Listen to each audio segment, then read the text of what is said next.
How can cars be able to turn so smoothly?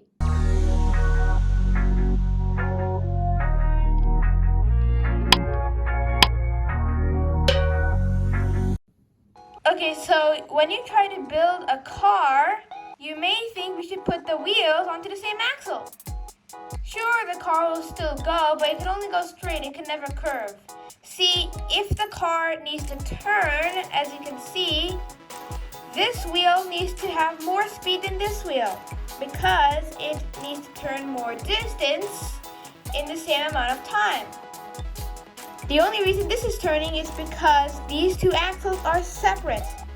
And this happens to also be a design of the early automobiles. And only one of the wheels was motorized. But the problem is that when one wheel is motorized, then this one could be a problem if that very one wheel is stuck. The other wheel isn't motorized, so it cannot be able to pull the motorized wheel out. So they safely abandoned this design, and they decided to switch to a different one. One way to solve this problem is to put two gears to represent the two wheels. Well, they'll be connected to them. And then we'll put a third gear connected to the two gears like such. So that when you push this one, the two wheels will turn. And this wheel needs to be able to rotate around the pivot it's standing in, such that these two gears can be able to turn at different speeds, which is exactly the thing we wanted. And that pivot will probably be the differential casing. This extra bevel gear is here so that we can turn it, so that we can connect it to another gear connected to the driving wheel. How we assemble the final structure together is like this. Put the pivot gear first, and then the two wheel gears.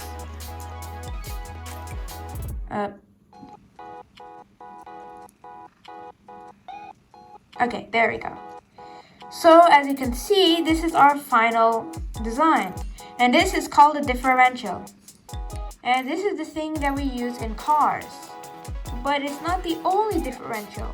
And the reason that there are other types of differentials is that this one has problems. To show the problem, we'll represent this one as one wheel, and this one is another wheel. This is a spoiler alert for what other differential is.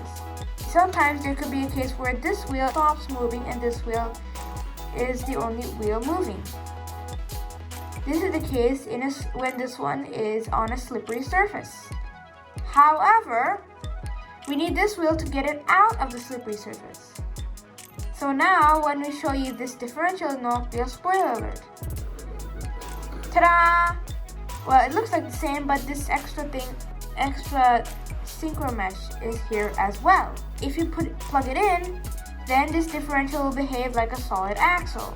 Both wheels will be connected, and so one wheel will be able to drive out the other. Then you can simply disconnect them like this. Actually, there will be some kind of lever over here. And then you pull that lever from inside your car. Another type of differential is a torsion differential.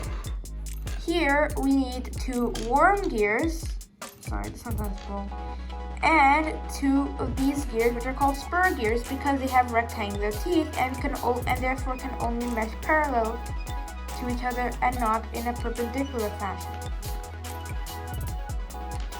The torsion differential has a design like this.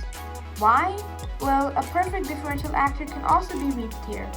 If these two are at different speeds, then relative to these ones, then this one should be turning such that relative to the spur gears, the worm gears are turning in opposite directions, so these gears will be able to mesh correctly.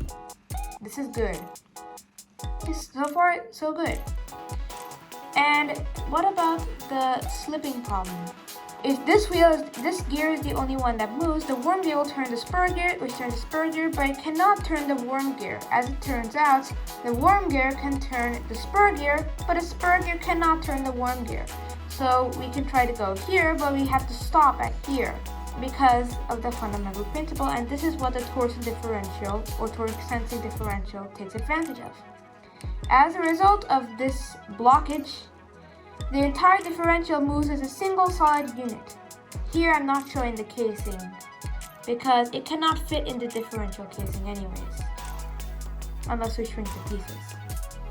So, and also we put a second pair to carry out a drop. Actually, we put 3 pairs.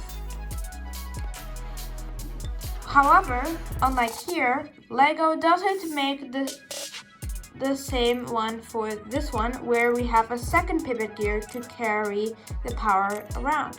But recently it has made one where we have 3 pivot gears. And I'll just go and get the casing. Here is the differential casing for the open differential with 3 pivot gears.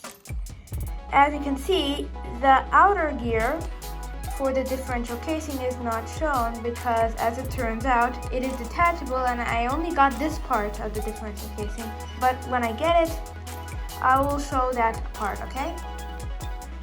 So there are other parts as well, like the limited slip differential. Here, this involves plates that connects this axle over here to the case. And when you press the accelerator and your car has this limited slip differential, it will solve the slipping problem. Other solutions include the welded differential, where these 2 gears are welded to one another.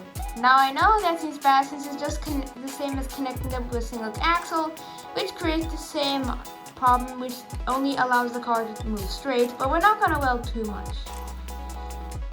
And another type of differential which also avoids this problem is called a torque vectoring differential. It uses a lot of sensors and motors, electric motors, to be able to monitor the conditions to suit against the slipping problem. One way is to simply abandon the design altogether and replace it with 2 motors that act as a single motor connected to the differential. This design was already there in the EV3 Mindstorm's robot known as Supercar. You probably saw it in my design video. We can put the link up here. So that's it for my differentials video. I hope you liked this video and I'll see you next time.